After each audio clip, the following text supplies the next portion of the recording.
There is a specific kind of experience that many people have had. Welcome to the Sebcast, the home of the #1 network for your life. This is where we hear stories anew, look deeper, and discover together how Jesus works today. It happens when you've been working on something for a long time, like a puzzle, a complex problem, or a difficult idea, and for a while it feels as if nothing makes sense. The pieces are there, but they don't fit together. Then something happens.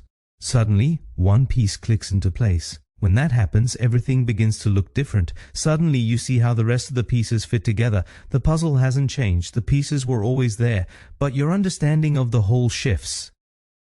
In science, this often occurs. Einstein, for example, didn't discover new planets or create new stars. What he did was develop a new framework within which everything people had already observed suddenly made sense.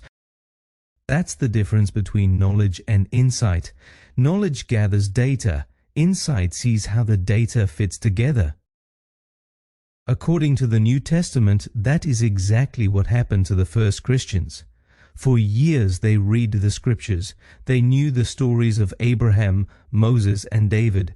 They had heard the prophecies of Isaiah. They sang the Psalms. But many of these things felt like loose pieces until something happened that made everything fall into place.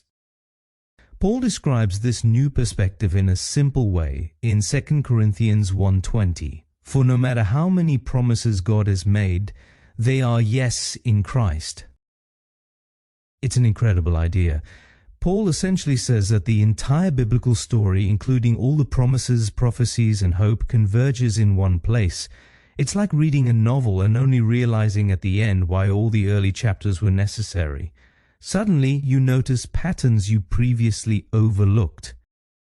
That's also why many people view the Bible as a collection of disconnected stories. If you only read small sections, it can indeed seem that way. But as you begin to see the broader narrative, something else occurs. Then you begin to notice patterns, the idea of deliverance, the idea of a new covenant, the idea of God drawing near to people, and suddenly you realize these themes aren't accidental. They are part of a larger story. That's exactly what the first Christians realized. They began to see that the Bible isn't just a collection of random ideas, but a narrative that developed over centuries.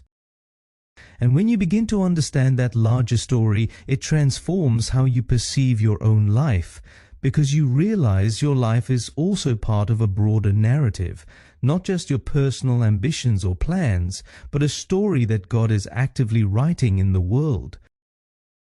That's why faith is never just an individual experience, it always becomes a shared story, and that's exactly where community becomes important. When people start living together in the light of that larger story, they help each other to live it out at home, in their workplaces, and in the everyday spaces of life. That's exactly what we mean when we talk about a #1 network for your life. A community where people discover that their personal stories are part of something much bigger. Because sometimes everything doesn't change when new pieces are added, but when you finally see how the pieces that are already there fit together. Many people live as if their lives are just about their own plans and problems, but when you begin to see that your life is part of God's larger story, everything shifts. Your work takes on new significance. Your relationships gain new purpose. Today, ask yourself, how can my actions today help someone else experience something of God's story? Sometimes God's big story becomes visible through the small choices we make every day. Until next week, take care.